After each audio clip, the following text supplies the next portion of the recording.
Imagina que quieres comprar una casa, pero cuando vas a ver precios te das cuenta de que son tan caras que no puedes pagarlas. Esto está pasando en muchos lugares. En Estados Unidos, el 70% entre 23 y 40 años que quieren comprar una casa dicen que no pueden permitírselo. En el Reino Unido, la situación es aún peor. La asequibilidad de la vivienda está en su peor punto desde el siglo XIX.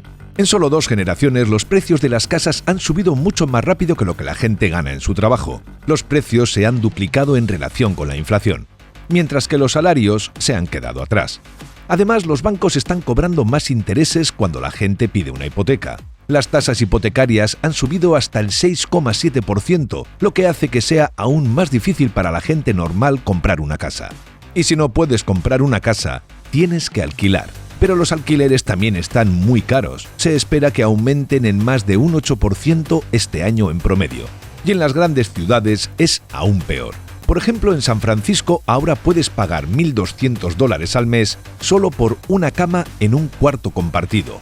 O en Londres puedes llegar a pagar 500 libras al mes por un armario debajo de las escaleras. Pero, ¿por qué está pasando todo esto? Bueno, hay muchas razones, pero una de ellas es que hay unas empresas muy grandes que están comprando casi todas las casas. Estas empresas se llaman Vanguard, Blackstone, UBS y BlackRock. Juntas han comprado $60.000 millones en casas. Estas empresas tienen mucho dinero porque manejan el dinero de sus clientes y pueden pagar más que la gente normal. Ellos deciden dónde invertir ese dinero para obtener más ganancias. Y una de las cosas en las que están invirtiendo es en el mercado inmobiliario. Entonces, cuando una casa se pone a la venta, estas empresas pueden ofrecer hasta un 50% más que el precio de venta solo unas horas después de que las casas se pongan a la venta, y hace que sea muy difícil para la gente normal competir con ellas. En 2022, casi una quinta parte de las casas que se vendieron fueron compradas por estas empresas en lugar de por familias que necesitaban un lugar para vivir. Cuando antes de la crisis de 2008, donde no se paraba de construir, solo compraban el 8%. Esto está haciendo que sea muy difícil para la gente normal comprar o alquilar una casa a un precio razonable. Y si a eso le sumas todas las cosas que están subiendo de precio, como la comida y el transporte, puedes ver por qué mucha gente está teniendo problemas para llegar a fin de mes. Pero no todo es malo. Hay personas y organizaciones que están trabajando para encontrar soluciones a este problema. Por ejemplo, hay grupos que están construyendo viviendas asequibles para personas con bajos ingresos. También hay programas gubernamentales que ayudan a las personas a pagar el alquiler o a comprar una casa. Además, hay historias inspiradoras de personas que han encontrado maneras creativas de afrontar este desafío. Por ejemplo, hay familias que han decidido compartir una casa grande con otras familias para poder pagar el alquiler o la hipoteca. También hay personas que han decidido vivir en casas móviles o en pequeñas casas para reducir sus gastos. En la crisis de 2008, las cosas eran muy diferentes. Las empresas grandes de Wall Street no compraban casas directamente. En lugar de eso, invertían su dinero en bonos hipotecarios. Estos son productos financieros que les daban ganancias cuando la gente pagaba sus hipotecas. Pero todo cambió cuando el mercado de la vivienda colapsó y causó una crisis financiera en todo el mundo. Los bancos habían invertido tanto dinero en el mercado de la vivienda que cuando los precios cayeron, fue un desastre. Algunos bancos muy grandes, como Lehman Brothers, quebraron. Los gobiernos tuvieron que gastar miles de millones de dólares para rescatar a los bancos y evitar que la crisis empeorara. Fue un momento muy difícil para muchas personas. Muchas familias perdieron sus casas porque no podían pagar sus hipotecas. Los precios de las casas seguían cayendo y la economía estaba en muy mal estado. Fue el peor día en Wall Street desde el crack de 1987. Pero algunas empresas vieron una oportunidad en medio de todo esto. Por ejemplo, una empresa llamada BlackRock fue contratada por el gobierno de Estados Unidos para ayudar a manejar el dinero y los activos que quedaron después de la crisis. Con este dinero y las conexiones que hicieron, BlackRock se convirtió en una empresa muy grande y poderosa. Otras empresas decidieron hacer algo diferente. En lugar de invertir en bonos hipotecarios, decidieron comprar casas directamente. Había muchas casas baratas disponibles porque muchas personas no podían pagar sus hipotecas y las estaban perdiendo. El gobierno incluso les dio a estas empresas acceso exclusivo a muchas casas embargadas que se vendían por muy poco dinero, a veces por solo $50 o $60.000, pero la mayoría rondaban los $100.000 a $150.000. Pero años más tarde resultó ser un error muy grande. Muchas de las casas que se vendieron estaban en muy mal estado y necesitaban muchas reparaciones antes de que alguien pudiera vivir en ellas. El plan era que las empresas las arreglaran y luego las alquilaran a familias necesitadas. Con el tiempo estas familias podrían ahorrar dinero y comprar la casa. Pero el problema fue que el gobierno confió en que estas empresas no abusarían del sistema. Y eso fue un error. Una vez que se les permitió comprar casas embargadas, empezaron a invertir miles de millones de dólares en ellas. En solo 6 años invirtieron 36.000 millones de dólares y compraron más de 200.000 casas. Esto creó una nueva industria financiera. Muchas empresas nuevas se crearon para comprar casas baratas en esa fiebre del oro. La más grande fue una empresa llamada Invitation Homes, que llegó a tener más de 80.000 casas. Esta empresa fue comprada por Blackstone, una empresa gigante con casi $1 billón en activos. Estas empresas ganaron mucho dinero con estas casas. Los inquilinos pagaban el costo de la hipoteca, y cuando los precios de las casas empezaron a subir de nuevo por un rebote en el mercado, estas empresas ganaron aún más dinero. También podían usar las casas como garantía para pedir préstamos y así tener más dinero para invertir en lo que quisieran. Pero había un problema para las personas que alquilaban estas casas. Estas empresas eran muy malos propietarios. Ya no había una relación personal entre el propietario y el inquilino. En lugar de eso, los inquilinos tenían que tratar con empresas gigantes. Cuando estas empresas compraron las casas, solo hicieron las reparaciones mínimas necesarias. No les importaba si había problemas a largo plazo. Y cuando el mercado se estabilizó y dejaron de ganar tanto dinero, empezaron a buscar maneras de reducir costos. Despidieron a empleados, aumentaron los alquileres y pusieron más responsabilidades sobre los inquilinos. Por ejemplo, en una casa en Liverpool, los inquilinos recibieron nuevos contratos con condiciones adicionales. Si no firmaban estos contratos, la empresa amenazaba con desalojarlos. Esto causó mucho estrés y preocupación para los inquilinos que no sabían qué hacer.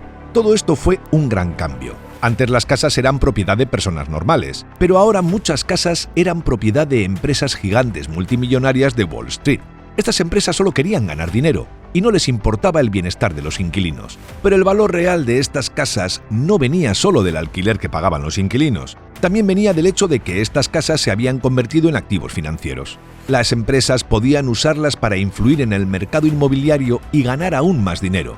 Por ejemplo, si una empresa compraba muchas casas en una ciudad, podía aumentar los precios de los alquileres. Y luego, años más tarde, podía vender las casas a un precio más alto y tener una gran ganancia. Esto pasó en Phoenix, en 2012, donde estas empresas compraron el 36% de todas las casas a la venta. Esto hizo que los precios subieran un 34% en solo unos meses. Imagina ser una persona normal que quiere comprar una casa en Phoenix en ese momento. De repente te das cuenta de que los precios están subiendo muy rápido y ya no puedes permitirte comprar la casa que querías. O imagina ser un inquilino de una casa propiedad de una de estas empresas. De repente te suben el alquiler y ya no puedes permitírtelo. Lamentablemente esta historia no ha cambiado mucho hoy en día. La única diferencia es que ahora las empresas no solo compran casas embargadas, sino que también compran casas en el mercado general. Blackstone es una de las empresas más grandes involucradas en este negocio. En 2021 compraron una empresa llamada Home Partners of America por $6.000 millones.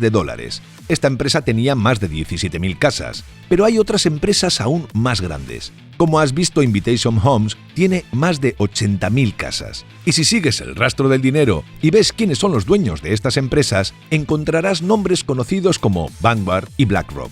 Esto es sorprendente, porque BlackRock ha dicho públicamente en un informe que no son propietarios de viviendas unifamiliares y que no están involucrados en ese negocio. Pero la verdad es que tienen una gran participación en una empresa que tiene más de 80.000 casas. Los medios defienden a estas empresas y dicen que no tienen la culpa de lo que está pasando. Por ejemplo, hay un artículo de Vox, un sitio web de noticias muy popular en Estados Unidos, que se llama "Wall Street no tiene la culpa del caótico mercado inmobiliario". Este artículo dice que BlackRock, una de las empresas más grandes de Wall Street, es completamente inocente. Ignora el hecho de que BlackRock ha invertido mucho dinero en el mercado inmobiliario. También hay un artículo en The Atlantic que dice algo similar. Se llama "BlackRock no está arruinando el mercado inmobiliario de los Estados Unidos". Este artículo también defiende a BlackRock y dice que no están haciendo nada malo. Pero si miras quiénes son los dueños de estas compañías de medios, puedes entender por qué están defendiendo a BlackRock. Por ejemplo, The Atlantic es publicado por una compañía llamada Atlantic Media. Esta compañía es propiedad en su mayoría de Laurene Powell Jobs, la viuda de Steve Jobs. Ella es una de las multimillonarias más ricas del mundo y trabajó en bancos de inversión al principio de su carrera. Entonces no es difícil imaginar por qué The Atlantic defiende a BlackRock. Todo esto puede ser muy confuso para el público en general. La gente normal no sabe qué creer cuando lee estas noticias. No saben si estas empresas de Wall Street son la razón por la que no pueden comprar una casa o si hay otras razones. Y mientras todo esto está pasando, hay noticias que están asustando a los mercados financieros. Por ejemplo, hay un modelo matemático avanzado que predice una probabilidad del 98% de que haya una recesión. Cuando se anunció esto, muchas acciones importantes bajaron de precio. BlackRock es una de las empresas que se encarga de cuidar el dinero de otras empresas y personas. Imagina que tienes una hucha llena de monedas, pero no sabes cómo cuidarla para que no te la roben o para que no pierda valor. Entonces le das tus ahorros a BlackRock para que la cuide por ti. Así, muchas empresas y personas le dan su dinero a BlackRock para que lo cuide y lo haga crecer. BlackRock tiene muchísimo dinero, billones de dólares. Con todo ese dinero, BlackRock compra partes de otras empresas muy grandes como Apple, Facebook, Nike, General Electric, Disney, Microsoft, Tesla, Google, y la lista sigue y sigue. Pero tener tanto control puede ser un problema. Los estudios han demostrado que cuando dos empresas compiten entre sí pero tienen un dueño en común, como BlackRock, pueden ser tóxicas para su industria. Esto significa que los precios pueden subir mientras la calidad y cantidad de productos baja. Algunos multimillonarios influyentes defienden a BlackRock diciendo que ellos solo cuidan el dinero de otras personas y son esos mismos millonarios los que ganan con todo esto. Pero si miramos bien, la mayoría del dinero que cuida BlackRock viene de empresas grandes y bancos. Si observamos de dónde provienen los 8,5 billones de dólares bajo administración de BlackRock, el 72% de ese dinero son administrados en nombres de otras instituciones y las compañías de seguros reclaman otro 20%. Esto deja que solo el 8% del dinero que manejan viene de pequeñas empresas y una proporción aún menor proviene de personas comunes y corrientes o pequeñas empresas. Entonces no es una exageración decir que BlackRock es todo Wall Street. Aunque BlackRock dice que son sus clientes los que ganan los activos, sus clientes son casi siempre otros bancos o grandes empresas. Al poner su dinero en manos de BlackRock, lo colocan al cuidado de un representante leal y fiable. Saben que BlackRock actuará en su interés porque la supervivencia de BlackRock depende del dinero de estos clientes. Pero ¿por qué BlackRock tiene tanto poder en Wall Street? ¿Por qué pueden influir tanto en la economía mundial? Bueno, tienen un as bajo la manga llamado Aladdin. Aladdin es un software creado por BlackRock en 1998 que les da ventaja sobre su competencia. Al principio era un programa primitivo diseñado para predecir el futuro de los mercados bursátiles y qué inversiones es más probable que sean rentables. Pero después de 25 años de retoques, mejoras y progreso tecnológico, se ha convertido en un monstruo absoluto. Representa lo último en inteligencia artificial y tecnología algorítmica. Mediante el estudio de innumerables terabytes de datos, el objetivo principal de Aladdin es leer el futuro. Sus predicciones y evaluaciones financieras son en realidad aterradoramente precisas. De hecho, es tan preciso que en el transcurso de 2020 se confió en Aladdin para administrar más de 21 billones de dólares. Los principales bancos se están beneficiando enormemente de esta tecnología. Cada vez que alguien usa esta tecnología, BlackRock gana dinero porque cobran tarifas por cada centavo que maneja Aladdin. Pero lo que Aladdin realmente representa es el ideal tecnócrata de poder controlar el riesgo en el futuro. Cada línea de código en Aladdin está alineada hacia el objetivo final de prevenir y evitar el riesgo mediante el análisis del pasado. Esto puede mantener el sistema funcionando para siempre. Esta es otra razón por la que los lobos en el mundo financiero están tan enamorados de Aladdin. Su trabajo es mantener completamente intacto el sistema que los ha hecho ricos. Por lo tanto, cualquier dinero que pongan en Aladdin solo mejorará esta causa. Es un ciclo de retroalimentación positiva y está creciendo exponencialmente. Por ejemplo, en 2013 Aladdin controlaba el 7% de los activos financieros del mundo, pero hoy en día esto se ha más que duplicado. Si el dinero es igual a poder, entonces Aladdin representa la entidad más poderosa que el mundo haya visto jamás. Y Aladdin es solo un títere de BlackRock. BlackRock es quien supervisa todo este poder. Ellos son los que controlan todo este dinero. Nuevamente, los medios de comunicación de los que BlackRock es un pequeño dueño hablan bien de esa empresa. Está claro. ¿Cómo vas a hablar mal de uno de tus jefes? Aunque técnicamente el dinero no es de BlackRock, ellos tienen mucho control sobre cómo se usa. Es como si tuvieras una hucha llena de monedas, pero alguien más decide cómo gastarlas. Y como BlackRock tiene tantas acciones en muchísimas empresas, a menudo obtienen un asiento en las juntas directivas y una gran parte del poder de voto. Detrás de las puertas, BlackRock y otras compañías como ella tienen una influencia incalculable en las decisiones de las compañías más grandes que usamos los ciudadanos normales a diario. Es decir, sin que tú lo sepas, BlackRock influye más en tu vida de lo que creerías. Larry Fink es el jefe de BlackRock. El tipo es tan importante que acaba de dar un discurso en el G20 a los líderes mundiales y mantiene reuniones individuales con presidentes como Emmanuel Macron. BlackRock tiene mucha influencia sobre el gobierno de los Estados Unidos. Después de la crisis financiera de 2008, el gobierno les dio el control total de algunos activos. Desde entonces han sido como uña y carne. Todos los presidentes han consultado con Larry Fink sobre asuntos financieros y algunos ejecutivos de BlackRock han obtenido puestos gubernamentales superpoderosos, como Brian Deasy, un ejecutivo de BlackRock que ahora dirige el Consejo Económico Nacional de Biden. Pero en los últimos años BlackRock ha empezado a usar su poder para promover su propia agenda política. Han creado una forma de calificar a las empresas en función de cómo cuidan el medio ambiente, cómo tratan a las personas y cómo toman decisiones. Esto se llama puntuación ESG, que son las siglas en inglés para ambiental, social y gobernanza. El problema es que todo esto es solo una fachada. A pesar de decir que quieren ayudar a la humanidad, BlackRock todavía está invirtiendo en combustibles fósiles y otras empresas que no son buenas para el medio ambiente. No les importa financiar fábricas en China siempre y cuando sus inversiones en empresas como Nike y Apple sigan siendo rentables. Pero cada vez más personas se están dando cuenta de esto. Hay más críticas a BlackRock y su influencia en la economía global. Cuando se trata de cosas como comprar una casa, la gente está empezando a darse cuenta de que BlackRock puede ser un problema. Aunque BlackRock está comprando medios de comunicación, cada vez más personas están viendo su plan malvado.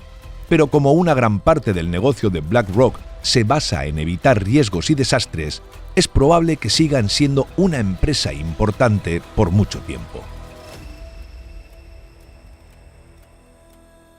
Esperamos que te haya gustado el vídeo. Si es así, nos ayudaría muchísimo que nos dejases un comentario, ya que la red neuronal de YouTube esto lo valora muchísimo y así recomienda nuestros vídeos a más gente. Le dieses a like y actives la campanita para que te llegue una notificación cuando subamos nuestro próximo vídeo. Así que nos vemos en él. Un saludo.